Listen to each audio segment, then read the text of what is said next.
Hello বন্ধুরা, তোমরা কেমন আছো? আশা করি ভালো আছো। আমি এখন বেরিয়ে পড়েছি, তাঁত বস্ত্র মেলা দেখতে যাব। আপনাদের দেখাবো, আপনারা দেখবেন, খুব ভালো লাগবে। এটা কাঁথি, পূর্ব মেদিনীপুর। আপনাদেরকে পরপর করে দেখাবো। যেতে যেতে মায়ের মন্দির করলো, মা শীতলা মায়ের মন্দির দারুণ। এই যে মায়ের বিগ্রহ, মায়ের মূর্তি খুব সুন্দর লাগছে।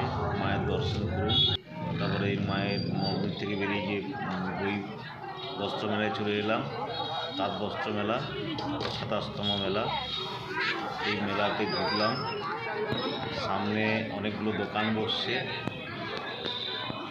ফুচকা দোকান, এটা বাইরের দোকান, আর বিভিন্ন রকমের দোকান বসছে। ভেতরে তাঁত বস্ত্র মেলা তারপরে দেখাবো। ভিতরে প্রবেশ করব।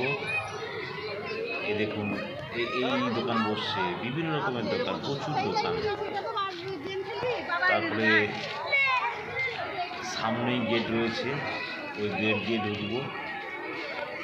এই গেট দিয়ে ঢুকে বস্ত্র মেলা, বস্ত্র প্রদর্শনগুলো দেখা যাবে।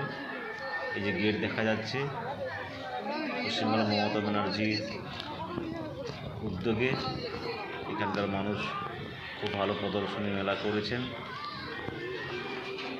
এই দেখুন, এগুলো তাঁত শাড়ি, এটা তাঁতের সম্ভার। তারপরে তসর রয়েছে, বেনারসি রয়েছে, সিল্ক শাড়ি রয়েছে, দুটি পাতা শাড়ি রয়েছে। তুমি দেখো দেখো কত বড় মেলা, দেখো। দোকান রয়েছে, খুব ভালো ভালো দেখছেন? কুর্তিগুলো খুব সুন্দর, প্রচুর লোক কেনাকাটা কুর্তির করছে। দোকান সস্তায় দিচ্ছে এখানে, এই গেট থেকে ঢুকে 500-550 টাকায় ভালো ভালো কুর্তি দিচ্ছে।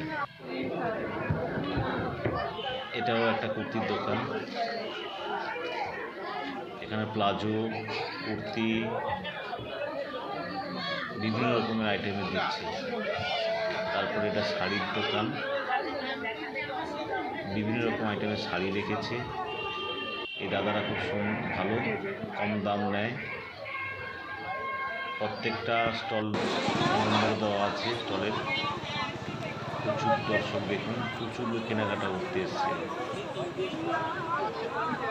সবাই মন ভরে কেনাকাটা করছে।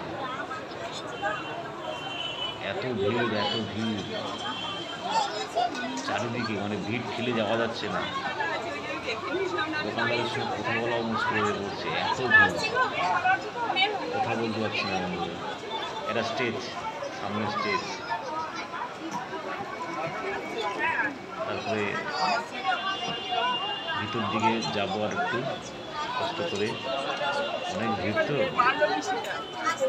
যাবো। এটা হচ্ছে সামনে স্টেজ করা রয়েছে, এখানে বিভিন্ন রকম অনুষ্ঠান হবে। সময় হয়নি, আমরা একটু আগে চলে এসেছি। পরে